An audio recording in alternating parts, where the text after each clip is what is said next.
Salve galera, como é que vocês estão? Tudo bem com vocês? Mais um vídeo aqui do canal Brown Fogo, absolutamente tudo sobre o Botafogo de Futebol Regatas. Gravando esse vídeo aqui por volta das 11 da noite aqui em Los Angeles. Sim, ainda tô em Los Angeles, né? Só amanhã que eu parto pra Filadélfia, certo? E aí estamos gravando aqui por volta de 2, 3 da manhã do horário de Brasília e vai ser mais legal, né? A gente tá ali na outra costa, né, cara? A gente tá ali mudando de ponta aqui nos Estados Unidos. Vamos partir lá para Filadélfia, para perto de Nova York, né, onde a gente vai estar aí preparado para esse jogo entre Botafogo e Palmeiras, certo?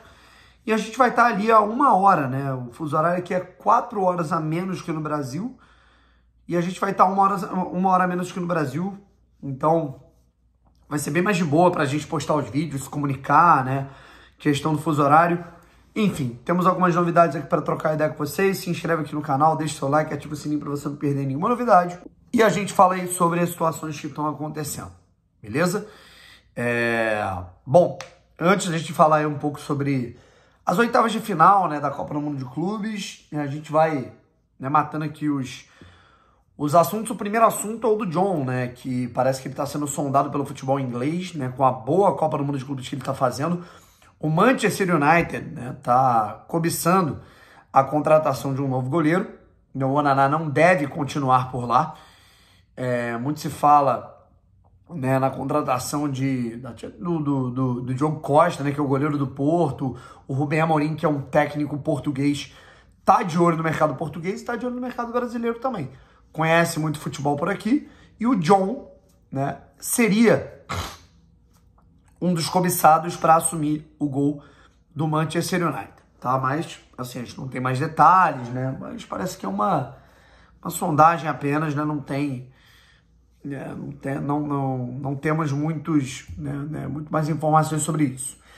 Segundo ponto, a situação do Bastos, né? Que é uma situação delicadíssima, né? O Bastos foi relacionado nesse último jogo entre Botafogo e Atlético de Madrid. E acho que muito mais por um aspecto, assim, para o cara se sentir de volta ali num ambiente de competitividade, para ele se sentir ali, né, numa situação ali de estar ali presente numa partida do que propriamente ter condições de jogo, sabe? E eu leio alguns comentários que eu fico bem irritado, né, quando eu olho, né, Bastos chinelinho, Bastos é de vidro, Bastos tem que ir embora logo. Gente, vocês têm noção da merda que vocês falam às vezes? Assim, de verdade. Além do desrespeito com o profissional, com o pai de família, com a pessoa. A besteira que vocês falam, né? Quando vocês dizem que um jogador... vocês acham realmente que é benéfico, assim, o jogador que fica feliz de ficar fora? Primeiro que ele não trabalha menos, né? O jogador que ele tá machucado, ele tem muito mais compromissos de trabalho, de bater ponto no local de trabalho dele, certo?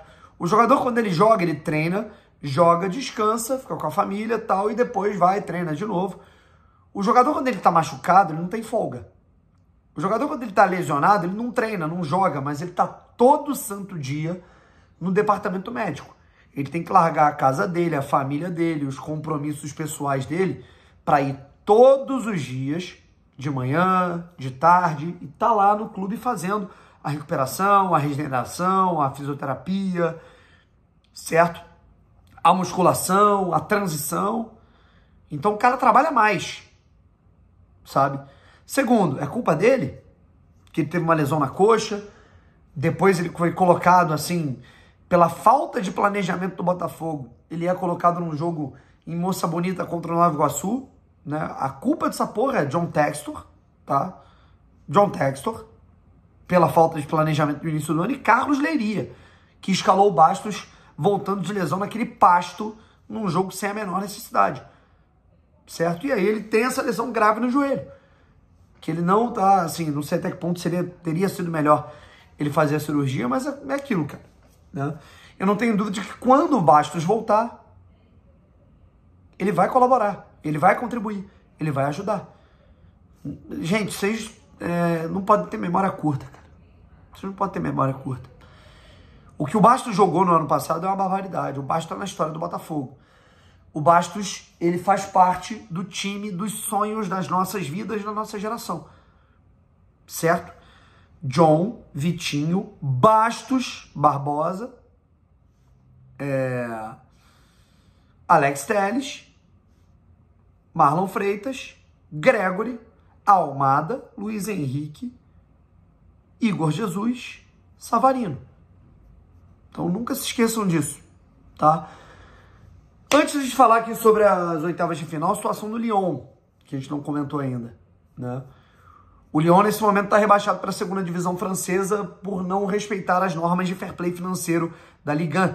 Portanto, ele foi rebaixado pelo órgão regulador para a Ligue 2, que é a segunda liga, né, a segunda divisão do futebol da França. Cabe recurso. As fontes, né, com as quais eu me informei, umas falam, ó, a situação é delicada, não sei se vai ter jogo de cintura para reverter o quadro. Outras fontes falam, Brown, é uma situação reversível, é só um susto, é uma questão política, tem uma questão de política de cardeais que comandavam o Lyon e que querem sabotar o John Textor e que ainda tem muito poder dentro da liga, né? Tem a questão do PSG ter muito poder, e a gente sabe da relação ruim que tem ali o Textor e o Nasser, né? Que é o sheik do Catar. Ah, o Nasser acho que pode ter relação o Botafogo ter vencido o PSG? Não acho. Né? O que eu acho que, de fato, a Eagle tá tendo um problema, né? Eu acho que ela ousou demais num determinado momento nos investimentos. E aí ela tá tendo que, digamos assim, pegar um negócio e pagar uma coisa, e daqui a pouco abre um buraco aqui, é o tal do cobertor curto. Certo? E aí vamos ver se o Lyon ele consegue reverter esse quadro com a venda do Cherki, com as situações, né, que ainda não foram aceitas totalmente. Fato é que o Lyon, né, ele precisa, né, apresentar essas situações para ele se manter na elite. Bruno, mas no que isso afeta o Botafogo nesse momento? Agora, né, em julho de 2025, agora nada, né? O Botafogo ele continua disputando a Copa do Mundo de Clubes, o Botafogo continua com seus reforços, o Botafogo continua aí disputando Libertadores, Copa do Brasil, Campeonato Brasileiro. Pode ser que não consiga contratar efusivamente jogadores na janela de junho, agosto, né? Julho, agosto, setembro, visando o segundo semestre, Brasileiro, Copa do Brasil, Libertadores. Mas se de fato o Lyon continuar na segunda divisão, o que significa menos patrocínio, menos visibilidade, menos cota de TV, menos premiação, não vai disputar, vamos dizer, não disputa a competição europeia, né? Menos verba por premiação, obviamente que isso afeta todos os clubes da holding, né? Tendo em vista que o Lyon é o carro-chefe em aspectos financeiros, porque é o clube que a Eagle detém majoritariamente os recursos e é um clube que trabalha em euro, né? Ao contrário do Botafogo, que trabalha em real. Então, assim, se a situação continuar complicada no Lyon, pode ser que o Textor venda por lá e a gente pode ter, por exemplo, o Botafogo tendo problemas em 2026, sim, né? De ter ali um orçamento um pouco mais limitado. Mas esse é assunto para depois. Eu ainda tenho fé de que o Botafogo vai conseguir reverter esse quadro. Tivemos hoje mais definições aí do mata-mata da Copa do Mundo de Clubes, rapaziada. Empate entre Mamelodi Sundowns, que é um bom time, tá? E Fluminense. E a vitória do Borussia Dortmund por 1-0 sobre o Ulsan da Coreia do Sul. Além disso, tivemos a vitória no finalzinho da Inter de Milão sobre o River Plate e a vitória maiúscula, né? 4-0 do Monterrey para cima do Ural Reds. Com isso, cai na chave do Botafogo, Inter de Milão e Fluminense, tá? Então o Fluminense está na chave do Botafogo. Acho muito difícil que Fluminense e Botafogo se encarem na semifinal. Então acho que a Inter de Milão tem tudo para eliminar o Fluminense. E temos tudo, inclusive, para ter um Inter e Juve, que eu acho que o Manchester City amanhã, né, logo mais, na verdade, ganha da Juventus e a Juventus vai cair na chave do Botafogo. Do outro lado, a gente está tendo Borussia Dortmund, certo? E Monterrey, com a possibilidade do Borussia Dortmund chegar às quartas de final. Beleza? Meu palpite aqui, obviamente sendo clubista, semifinal, Botafogo e Juventus. E do outro lado, Paris Saint-Germain e Real Madrid, tá?